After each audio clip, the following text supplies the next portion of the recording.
Teman-teman inspirasi, pernahkah kalian mendengar kabar tentang pria biasa yang mendadak kaya raya tanpa ada yang tahu dari mana sumber rezekinya datang? Di sebuah desa terpencil yang sunyi dan tertutup kabut, ada kisah yang hingga kini masih berbisik dari mulut ke mulut. Sebuah kisah nyata, atau mungkin hanya dongeng gelap yang terlalu menakutkan untuk dipercaya. Tapi satu hal pasti, sejak malam itu, desa tak pernah benar-benar sama lagi. Pada suatu malam yang pekat, di rumah megah yang dulunya kosong bertahun-tahun, terdengar suara tangisan bayi. Suara itu menyayat dan menggema, membuat warga yang lewat buru-buru mempercepat langkah tanpa menoleh ke belakang. Tak ada yang tahu siapa penghuni baru rumah itu. Tak ada satupun warga yang pernah benar-benar melihat perempuan yang dikabarkan sebagai istri sang pemilik rumah. Semuanya serba misterius, terlalu sunyi untuk rumah semewah itu, terlalu damai untuk menyembunyikan sesuatu yang tak wajar. Dan ketika kabar itu mulai menyebar tentang pria yang konon menikahi makhluk halus demi kekayaan instan, ketakutan mulai menjalar pelan-pelan. Mereka menyebut nama pria itu Bayu. Seorang buruh bangunan biasa, miskin, terhimpit utang, namun tiba-tiba memiliki rumah besar, bisnis properti, dan kekayaan yang tak masuk akal. Orang-orang bertanya, dari mana datangnya semua itu? Tapi Bayu tak pernah menjawab, ia hanya tersenyum. Senyum yang makin lama makin terlihat seperti senyum orang yang tak lagi waras. Dalam kisah kali ini, kami dari cerita penuh makna inspirasi, mengajak kalian menyimak cerita panjang yang menggetarkan jiwa tentang harga yang harus dibayar seorang manusia demi mimpi kaya mendadak. Judul cerita ini adalah Dia Menikahi Kuntilanak Demi Kaya Mendadak, Tapi Anaknya Bukan Manusia. Sebuah judul yang barangkali terdengar seperti kisah fiksi. Tapi apa yang akan kalian dengar bukan sekadar cerita biasa. Ini adalah perjalanan batin seorang pria yang terlalu berani mengucap janji pada dunia gaib dan harus menanggung akibatnya sampai darah dagingnya sendiri berubah menjadi teror. Konflik besar dalam cerita ini bukan hanya tentang pernikahan dengan makhluk halus, tapi tentang seorang ayah yang perlahan sadar bahwa anak yang ia besarkan dengan kasih sayang ternyata bukanlah manusia biasa. Dan ketika cinta seorang ayah diuji oleh kenyataan mengerikan, disitulah batas antara manusia dan lelembut menjadi kabur. Kisah ini akan kami bagi menjadi 12 bagian, agar setiap lapisan misterinya bisa kalian rasakan perlahan, seperti kabut yang tak pernah sepenuhnya hilang dari desa tempat semuanya bermula. Jika kalian penasaran, tetaplah bersama kami dalam kisah ini. Jangan lupa untuk like, berikan komentar kalian di bawah, bagikan video ini ke teman-teman kalian. Dan tentu saja, subscribe channel Cerita Penuh Makna Inspirasi agar kalian tidak ketinggalan kelanjutan dari kisah menegangkan ini. Karena terkadang, sesuatu yang tampak seperti keberuntungan, sebenarnya hanyalah kutukan yang menyamar. Bayu adalah satu dari ribuan lelaki sederhana yang hidupnya terasa berjalan di tempat. Ia tinggal di sebuah desa yang terjepit di kaki pegunungan. Wilayah yang jarang dikunjungi orang luar, dan nyaris terlupakan dari peta pembangunan. Desa itu tampak damai dari luar, namun menyimpan kegetiran yang sulit dijelaskan. Kabut yang turun hampir setiap pagi dan sore, suara burung hantu yang terlalu sering terdengar bahkan di siang hari, dan pohon-pohon besar yang konon menyimpan sejarah kelam. Sejak kecil, Bayu terbiasa hidup kekurangan. Ayahnya meninggal ketika ia masih remaja, dan sejak itu, ibunya menjadi satu-satunya tumpuan. Untuk menyambung hidup, Bayu bekerja serabutan. Mulai dari buruh bangunan, kuli angkut kayu, sampai menjadi kenek angkot antar desa. Ia bukan pemalas, tapi nasib tak pernah memberinya jalan terang. Setiap kali ia mencoba bangkit, selalu saja ada hal yang membuatnya jatuh lagi. Upah tak dibayar, ditipu rekan kerja, atau dipersalahkan atas kesalahan orang lain. Tapi yang paling menghancurkan adalah saat ibunya jatuh sakit keras, batuk berdarah yang tak sembuh-sembuh, sementara pengobatan di kota butuh uang yang tak mungkin ia miliki. Hari-hari, Bayu dipenuhi rasa putus asa. Ia menatap rumah-rumah megah yang dibangun para perantau yang sukses di luar kota. Bertanya-tanya, kenapa keberuntungan tak pernah mampir padanya. Dalam benaknya, satu-satunya jalan keluar adalah kekayaan. Ia tak tahu bagaimana caranya, tapi ia tahu satu hal. Ia tak ingin mati miskin, apalagi membiarkan ibunya mati perlahan karena tak mampu membayar pengobatan. Suatu sore, ketika kabut turun lebih cepat dari biasanya, Bayu berdiri di tebing batu di pinggir desa. Pandangannya menembus lembah yang tertutup awan kelabu. Saat itu, untuk pertama kalinya, ia merasa dunia ini benar-benar tak adil. Di ujung batas sabarnya, dengan tubuh gemetar, ia berjalan perlahan ke bibir jurang, tak tahu lagi harus hidup untuk apa. Namun di titik itulah, takdirnya mulai berubah. Bukan karena harapan, melainkan karena sesuatu yang lain. Sesuatu yang tak berasal dari dunia yang bisa ia pahami. Dan semua dimulai dari suara yang memanggil namanya dari balik kabut. Suara itu lembut, tapi juga dingin. Seolah menyusup langsung ke dalam tulang punggung Bayu. Ia berhenti melangkah. Di hadapannya, dari balik kabut yang mulai menipis, muncul sosok perempuan dengan kebaya putih dan rambut tergerai panjang.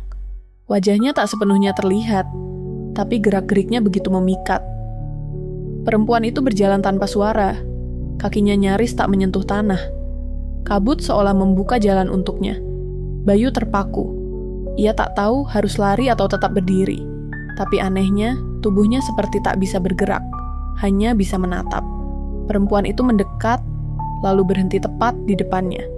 Udara mendadak lebih dingin, dan dalam hitungan detik, dunia seolah membeku. Tak ada suara burung, tak ada angin, hanya detak jantung Bayu yang mendadak berdentum keras. Perempuan itu, atau apapun dia sebenarnya, menawarkan sesuatu.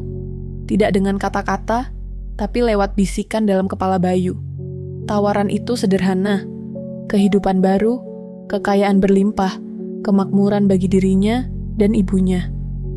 Asalkan ia bersedia menikah malam itu juga.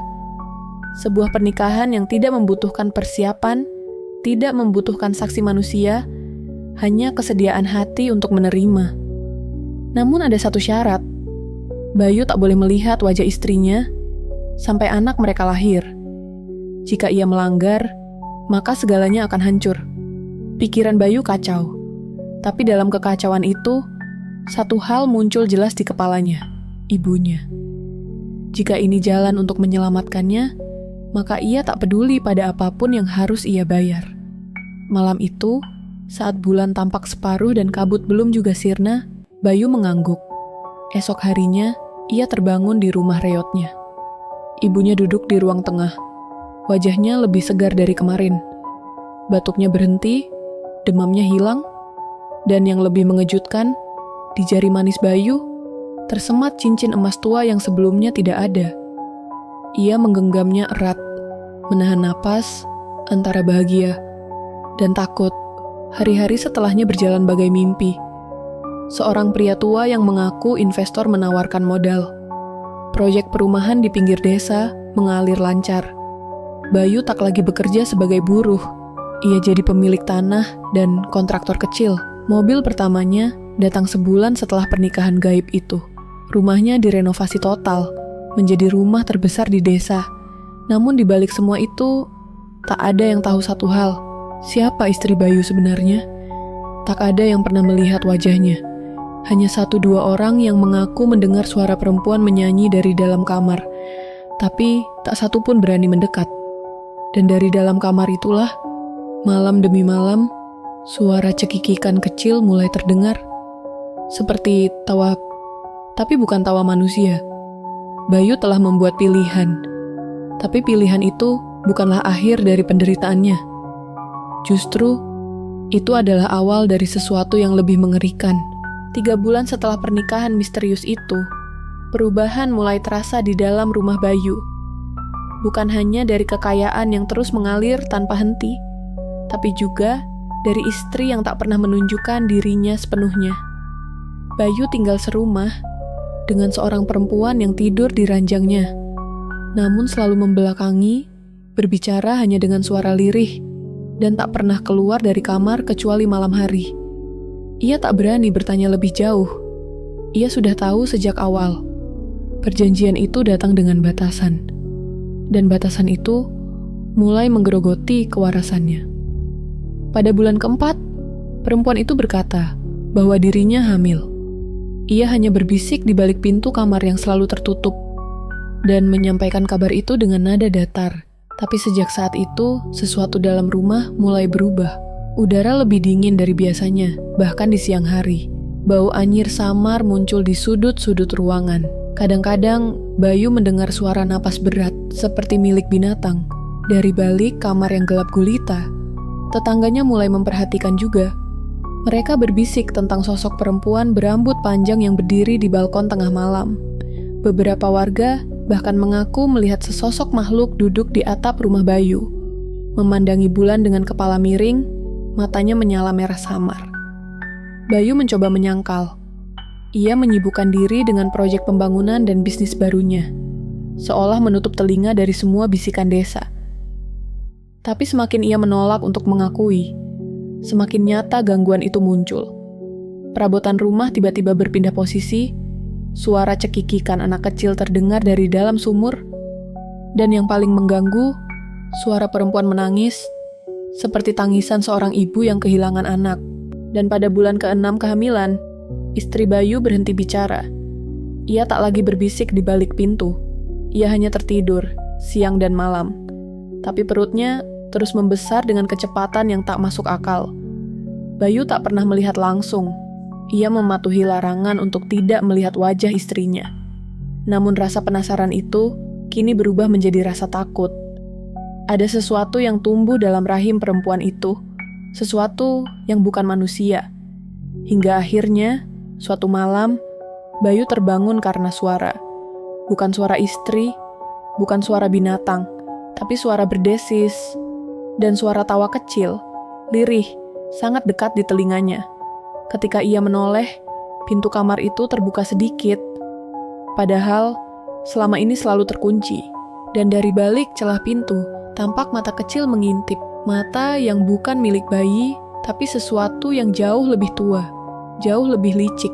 Malam itu, gerhana bulan. Langit merah darah menaungi desa. Angin bertiup pelan, membawa aroma amis dan kayu terbakar. Tak ada ayam berkokok, tak ada jangkrik bernyanyi. Suasana terlalu sunyi untuk malam yang panjang. Bayu berdiri di ruang tamu. Tubuhnya gemetar, mata merah karena tak tidur selama 2 hari. Ia tak tahu lagi harus percaya pada apa. Sejak seminggu terakhir, rumahnya dipenuhi kejadian ganjil. Lantai kamar berlumur lendir setiap pagi. Suara langkah kaki terdengar dari atap. Dan setiap kali ia mencoba memanggil istrinya, hanya keheningan yang menjawab. Pada pukul 2 dini hari, terdengar suara jeritan panjang dari dalam kamar. Jeritan yang bukan berasal dari satu mulut, melainkan seperti puluhan suara menjerit bersamaan, bertumpuk dan saling tumpang tindih. Bayu menggenggam pintu, tubuhnya mematung. Ia tahu ia tak boleh masuk. Tapi jeritan itu terlalu memilukan, terlalu manusiawi untuk diabaikan. Ia menunggu, menahan diri, sampai jeritan itu berhenti. Dan dalam keheningan berikutnya, terdengar tangisan bayi. Tangisan itu tak seperti bayi biasa. Tangisan itu mengandung gema, seolah keluar dari 2 dimensi sekaligus. Tangisan yang menyusup ke tulang, memukul jantung, dan membuat bulu kuduk berdiri. Keesokan paginya, pintu kamar terbuka sendiri. Di dalam, ruangan itu kosong. Tak ada perempuan, tak ada ranjang. Hanya ada sebuah keranjang rotan tua di tengah ruangan. Dan di dalamnya, bayi berbalut kain putih, terdiam. Bayu mendekat, ragu-ragu, lalu menatap wajah bayi itu. Wajah yang cantik, terlalu cantik. Kulitnya putih pucat seperti lilin, matanya besar tapi tak berkedip. Ia tersenyum, senyum terlalu dewasa untuk wajah bayi. Dan saat Bayu mengangkatnya, ia merasakan sesuatu yang aneh. Tubuh bayi itu terlalu ringan, seperti tak bertulang. Ia menggigil, tapi seolah tak punya pilihan lain. Ia tetap membawanya keluar, menyambut dunia sebagai anaknya. Tetangganya mengucapkan selamat, dengan ekspresi bingung, tak pernah melihat siapa ibu dari bayi itu. Hari-hari berikutnya, Bayu membesarkan bayi itu seorang diri. Ia menamainya Nadra. Namun Nadra tak pernah menangis, tak pernah tidur, tak pernah sakit. Ia hanya duduk diam, menatap semua orang dengan mata tajam, seolah tahu rahasia semua orang. Dan perlahan-lahan, satu demi satu, tetangga Bayu mulai jatuh sakit. Penyakit aneh tanpa sebab medis. Beberapa meninggal mendadak, lainnya menghilang. Desa mulai berubah menjadi tempat yang dijauhi. Orang-orang mulai berkata, Bayu bukan hanya menikahi makhluk gaib, tapi juga membesarkan titisan mereka. Sementara itu, setiap malam, Nadra tertawa sendiri, sambil menatap bulan. Sejak kehadiran Nadra, suasana rumah Bayu tak pernah sama lagi. Keheningan berubah menjadi sesuatu yang menakutkan. Bayi yang tak pernah menangis, tumbuh terlalu cepat. Dalam hitungan bulan, Nadra sudah bisa berdiri. Tubuhnya kecil, tapi mata itu tak pernah berubah. Matanya terlalu tua untuk wajah seorang anak. Bayu mencoba membesarkan Nadra sebagaimana orang tua membesarkan anak pada umumnya. Ia memberinya mainan, pakaian, bahkan guru privat dari kota. Tapi semua orang yang terlalu lama menghabiskan waktu di rumah Bayu selalu jatuh sakit atau hilang. Guru privatnya, seorang perempuan muda, hanya bertahan 2 kali pertemuan. Di malam setelah kunjungan terakhirnya, keluarganya menemukan ia termenung di pojok kamar dengan mata kosong, seolah jiwanya telah direnggut. Tak ada penjelasan medis, hanya ketakutan yang tertinggal. Warga desa pun mulai menjauhi keluarga Bayu. Warung enggan menjual apapun padanya.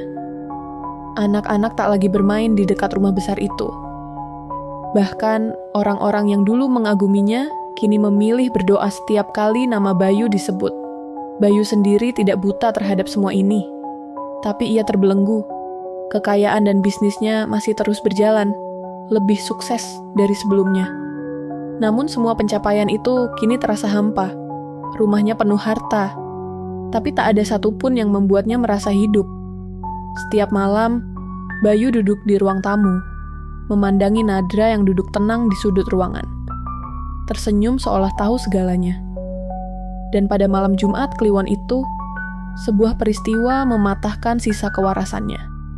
Seekor kucing kampung ditemukan mati, tergantung di pagar rumahnya. Tubuhnya terkoyak, matanya hilang. Beberapa warga menyebutnya peringatan. Yang lain menyebut itu pembalasan. Bayu mencoba melaporkan semuanya ke pihak berwajib. Tapi tak satu pun aparat yang berani menyentuh kasusnya. Bahkan kepala desa pun hanya berkata pelan, Bayu, kau sudah menikahi dunia yang tak bisa kau bawa kembali ke sini. Malamnya, Bayu duduk di samping ranjang Nadra. Anak itu terlelap atau pura-pura tidur. Ia membelai rambut anak itu. Dan sesaat kemudian, Nadra membuka mata. Dengan tatapan kosong, lalu berkata lirih, Ayah, semua ini akan segera selesai. Esoknya, salah satu sahabat lama Bayu ditemukan tewas di sawah.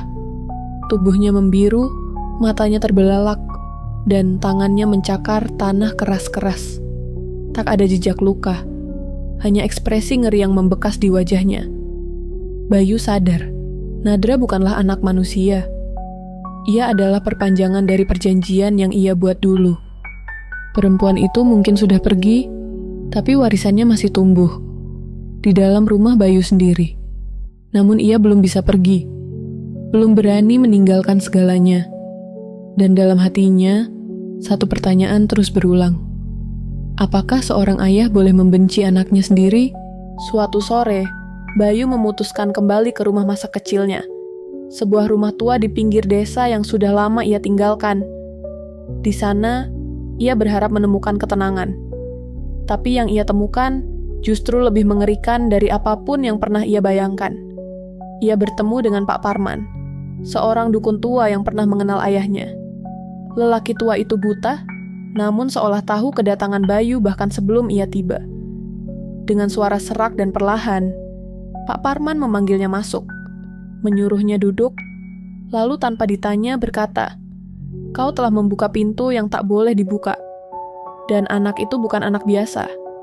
Ia adalah wadah, tempat bersemayamnya lintas jiwa yang dulu terkurung di pohon sawo. Bayu terkejut. Pohon sawo yang disebut itu berada di halaman rumah besar peninggalan Belanda. Rumah tempat istrinya dulu menampakkan diri, tempat pertama kali ia bertemu dengan makhluk itu. Ia ingat, tepat di bawah pohon itulah cincin pernikahan gaib itu ditanam. Dan dari sanalah semuanya bermula. Pak Parman menjelaskan bahwa pohon sawo itu bukan pohon biasa. Di masa kolonial, di tempat itu pernah dilakukan pengorbanan puluhan jiwa dalam ritual kuno untuk menyegel kekayaan. Arwah mereka terperangkap dan makhluk yang disebut perempuan cantik itu hanyalah salah satu penjaga gerbang. Ia tak pernah mencintai Bayu. Ia hanya menggunakan tubuh dan janji pernikahan untuk menghidupkan kembali wadahnya. Nadra. Wajah Bayu memucat. Tiba-tiba, semua puzzle mulai menyatu. Gelagat Nadra, kematian demi kematian, kekayaan yang datang tanpa sebab. Semua berkaitan dengan pohon itu, dan perjanjian berdarah yang melibatkan arwah tak kasat mata. Tapi yang paling mengejutkan, Pak Parman berkata bahwa Nadra bukan hanya akan membawa kematian bagi orang di sekitar Bayu. Ia adalah semacam penanda zaman, makhluk yang ditanamkan untuk menuntut darah sebagai bahan tumbuhnya. Jika tak dihentikan, Nadra akan terus dewasa, dan saat usianya genap 7 tahun, akan terjadi pembukaan gerbang dari dunia lain, melepas semua arwah yang selama ini terkurung. Bayu tak bisa diam, ia harus kembali, harus menyelamatkan Nadra, atau menghentikannya sebelum semuanya terlambat. Namun saat ia kembali ke rumah, Nadra sudah tak ada di tempat tidur. Yang tertinggal hanyalah boneka kayu kecil berbentuk perempuan, dengan rambut manusia asli dan wajah yang persis seperti istrinya dulu. Ketika Bayu kembali ke rumah dan menemukan Nadra menghilang, rasa panik dalam dirinya tak bisa lagi ditutupi. Tak ada suara, tak ada jejak kaki, tak ada pintu yang terbuka. Rumah itu sepi, nyaris seperti tak pernah dihuni. Tapi yang membuatnya menggigil bukanlah keheningan, melainkan boneka kayu kecil yang ditinggalkan Nadra. Terbuat dari kayu sawo, dengan rambut manusia asli yang dikepang rapi, dan wajah yang terlalu mirip dengan sosok istri gaibnya dahulu. Bayu tahu, ini bukan sekadar mainan. Ini adalah tanda, simbol, seolah Nadra ingin menunjukkan bahwa dirinya bukan lagi anak kecil. Ia telah menjadi sesuatu yang lain, dan sesuatu itu kini bebas berjalan di dunia. Sejak malam itu, hal-hal aneh mulai terjadi di desa. Bayi-bayi menangis serentak setiap malam jam 2 pagi. Anjing-anjing menggonggong ke arah utara, ke bukit tempat rumah Bayu berdiri. 3 orang warga mendadak kerasukan di pasar dan berteriak-teriak menyebut nama Nadra dengan nada ketakutan. 1 di antaranya meninggal karena jantungnya berhenti mendadak. Bayu merasa semuanya mulai keluar dari kendali. Ia tak tahu harus kemana. Pak Parman sudah terlalu tua dan kehabisan tenaga spiritual untuk ikut campur lebih jauh. Ia hanya memberikan 1 pesan terakhir. Jika ingin menghentikannya, kembali ke akar. Ke tanah tempat darah pertama tumpah. Bakar pohonnya, kubur cincinnya, dan buang seluruh ikatan itu. Bayu pun kembali ke rumah besar itu. Tapi ia bukan lagi lelaki yang dulu membangun semuanya dari ambisi. Kini ia datang sebagai seorang ayah yang putus asa, membawa bensin, sekop, dan selembar kain kafan. Malam itu ia menggali tanah di bawah pohon sawo. Tempat cincin pernikahan dulu dikubur. Tapi sebelum ia sempat menyalakan api, sesuatu muncul dari kegelapan. Sosok perempuan berbaju putih, rambut panjang menutupi wajahnya, melayang di antara cabang-cabang pohon tua. Suaranya lirih, namun menggema di sekeliling rumah. Kau tak bisa menghapus perjanjian yang kau buat sendiri. Lalu dari balik bayangan pohon, muncullah Nadra. Tapi bukan dalam wujud anak kecil. Ia lebih tinggi, matanya lebih gelap, dan senyumnya adalah perpaduan antara kepolosan dan kejahatan. Tubuhnya tak lagi bergerak seperti manusia biasa. Ia melayang pelan, menatap ayahnya dengan tenang. Bayu terdiam. Ia ingin berteriak, ingin lari, tapi tubuhnya kaku. Yang keluar dari mulutnya hanya bisikan, "Maafkan ayah." Dan malam itu, langit di atas rumah Bayu pecah oleh petir. Api menyambar pohon sawo. Rumah itu terbakar, tapi tidak ada yang datang menolong. Warga hanya melihat dari kejauhan, berdoa dalam hati, berharap semua itu segera berakhir. Namun apakah benar api bisa menghentikan sesuatu yang tidak berasal dari dunia ini? Keesokan harinya, hanya puing-puing yang tersisa dari rumah megah itu. Pohon sawo hangus menjadi arang, tapi jasad Bayu tak ditemukan. Tidak juga Nadra, hanya bekas kaki telanjang kecil yang berputar-putar di sekitar abu bekas api. Seolah seseorang atau sesuatu menari di tengah sisa-sisa kehancuran. Desa geger, sebagian percaya Bayu telah mati. Sebagian lain yakin ia sudah dibawa ke alam lain, sebagai tebusan dari janji yang ia buat. Tapi satu hal yang pasti, sejak malam itu, desa tak lagi sama. Warga mulai menemukan boneka-boneka kayu di depan rumah mereka. Setiap malam Jumat, semua boneka itu memiliki ciri yang sama. Rambut asli, mata menonjol, dan senyum lebar yang menakutkan. Beberapa keluarga memilih pindah. Yang bertahan mulai mengunci pintu rapat-rapat dan menyalakan lampu sepanjang malam. Tapi tetap saja, suara tawa kecil perempuan kadang terdengar dari belakang rumah. Bahkan saat tak ada siapapun di sana. Tak berhenti sampai di situ. 3 anak perempuan menghilang dalam sebulan. Semuanya berusia 7 tahun. Polisi menyebutnya penculikan, tapi para tetua desa tahu ini bukan ulah manusia. Mereka tahu Nadra belum pergi, dan dari sinilah kisah baru dimulai. Beberapa warga mulai mengalami mimpi yang sama. Mereka melihat seorang lelaki berlutut di depan pohon terbakar, menangis, sementara seorang anak perempuan berambut panjang duduk di cabang pohon, menyanyikan lagu Nina Bobo sambil meneteskan darah dari mulutnya. Salah satu warga tua, Maktumirah, yang pernah menjadi dukun bayi, akhirnya angkat bicara. Ia berkata bahwa makhluk seperti Nadra tak bisa dihentikan dengan api biasa. Karena Nadra bukan sekadar roh gentayangan. Ia adalah anak dari perjanjian, perwujudan dari hasrat manusia yang dipelintir oleh kekuatan gaib. Dan anak seperti itu hanya bisa dikembalikan jika ayahnya sendiri menyerahkan jiwa, bukan tubuh. Tapi Bayu tak pernah kembali. Ia seolah menghilang atau bersembunyi jauh di antara 2 dunia. Namun rumor beredar, ada yang pernah melihatnya di tepi hutan, berjalan gontai, membawa boneka kayu dan bicara sendiri. Entah ia masih hidup, atau sudah menjadi bagian dari perjanjian yang tak selesai. Yang jelas, Nadra kini bebas, dan ia belum puas. Waktu terus berjalan, tapi rasa takut di desa tak pernah pudar. Bukannya mereda, justru semakin meresap ke dalam setiap sudut kehidupan. Ladang-ladang menjadi kering karena tak ada lagi yang berani bekerja hingga sore. Sekolah dasar tutup karena semua anak murid mengaku melihat teman baru yang tak bisa dipanggil namanya. Malam bukan lagi waktu untuk istirahat, melainkan untuk berjaga, berdoa, atau melarikan diri dari mimpi buruk yang terasa semakin nyata. Lalu muncullah satu kejadian yang mengguncang semuanya. Di malam Jumat Kliwon, seorang anak laki-laki ditemukan pingsan di depan masjid. Tubuhnya gemetar hebat, dan matanya terus bergerak-gerak seolah mengikuti sesuatu yang tak bisa dilihat orang lain. Saat sadar, ia hanya mengucapkan satu kalimat. Dia sedang mencari ayahnya. Dia ingin pulang. Masyarakat mulai sadar, ini bukan sekadar gangguan gaib. Ini adalah pencarian. Nadra, anak dari perjanjian, kini tengah berkeliaran, mencari Bayu, mencari rumah, mencari tempat ia bisa kembali. Tapi jika anak itu tak bisa menemukannya, maka siapapun yang menyerupai sosok sang ayah akan dijadikan gantinya. Beberapa pria dewasa mulai mengalami mimpi yang sama. Mereka terjebak dalam rumah tua, dikelilingi oleh boneka-boneka yang hidup, dan suara gadis kecil memanggil mereka dengan sebutan ayah. Beberapa dari mereka mengalami kerasukan. Yang lain jatuh sakit, tubuhnya mengering seolah disedot energinya.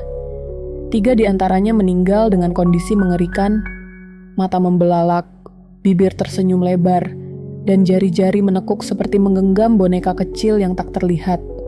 Lalu seseorang muncul. Seorang lelaki dengan tubuh kurus dan mata kosong.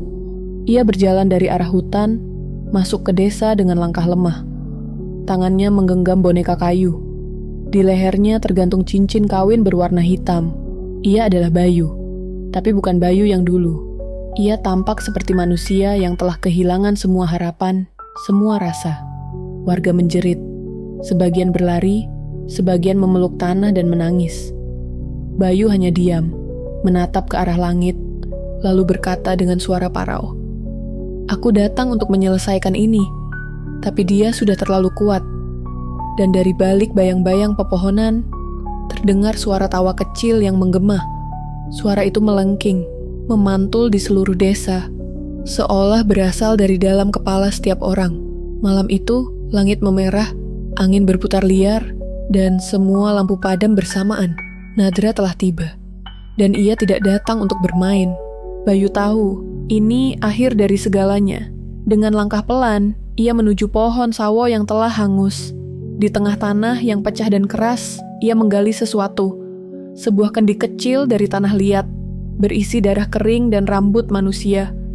Benda itu adalah bagian dari ritual dulu, tanda persetujuan antara dirinya dan makhluk halus yang ia nikahi.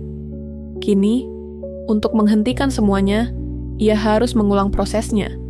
Tapi bukan untuk membuat ikatan baru, melainkan untuk memutusnya. Bayu duduk bersila, mengguratkan tanah dengan sisa arang. Ia membakar kendi itu, meletakkan cincinnya di atas bara, lalu membuka kedua tangannya, menengadah ke langit. "Ambil aku, biarkan dia bebas, hapus semuanya." Tak lama kemudian, tanah di sekelilingnya bergetar. Udara menjadi berat, dan dari balik kabut malam, Nadra muncul. Ia berdiri tegak, tubuhnya kini lebih menyerupai sosok remaja. Wajahnya pucat, matanya kosong, tapi masih menyimpan sesuatu yang dulu pernah disebut kasih. Ia menatap ayahnya. Bayu tak mengucap sepatah kata pun. Ia hanya menatap balik, penuh air mata, antara penyesalan, cinta, dan pengorbanan yang terlambat disadari.